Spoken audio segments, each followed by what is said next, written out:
Kisah burung ababil dan pasukan gajah adalah salah satu peristiwa penting yang terjadi sebelum kelahiran Nabi Muhammad SAW. Kisah ini diabadikan dalam Al-Quran dalam surah Al-Fil, surah Gajah. Berikut adalah kisah lengkapnya. Latar belakang. Pada tahun kelahiran Nabi Muhammad SAW, yaitu sekitar tahun 570 M, Raja Abraha dari Yaman memimpin pasukan besar yang terdiri dari gajah-gajah untuk menghancurkan Ka'bah di Mekah.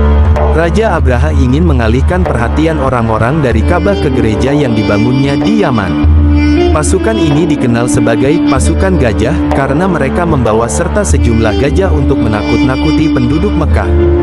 Kisah pasukan gajah dan burung ababil.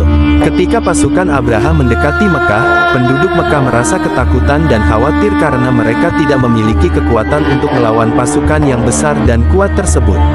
Abdul Muthalib, kakek Nabi Muhammad SAW, sebagai pemimpin suku Quraisy, berdoa kepada Allah agar melindungi Ka'bah.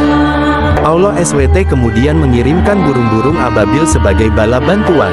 Burung ababil datang dalam jumlah besar dari arah laut, membawa batu-batu kecil yang terbuat dari tanah yang dibakar sijil. Burung-burung ini melemparkan batu-batu tersebut ke arah pasukan gajah, dan setiap batu mengenai sasaran dengan akurat.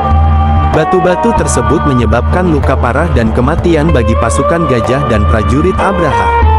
Akhir kisah, pasukan Abraha hancur lebur oleh serangan burung ababil, dan Raja Abraha sendiri juga menderita luka parah yang menyebabkan kematiannya.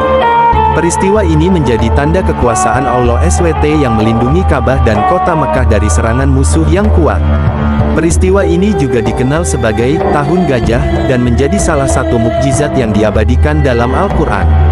Pelajaran dari kisah ini, kisah burung ababil dan pasukan gajah mengajarkan kita tentang kekuasaan dan perlindungan Allah SWT terhadap tempat-tempat yang suci dan umatnya.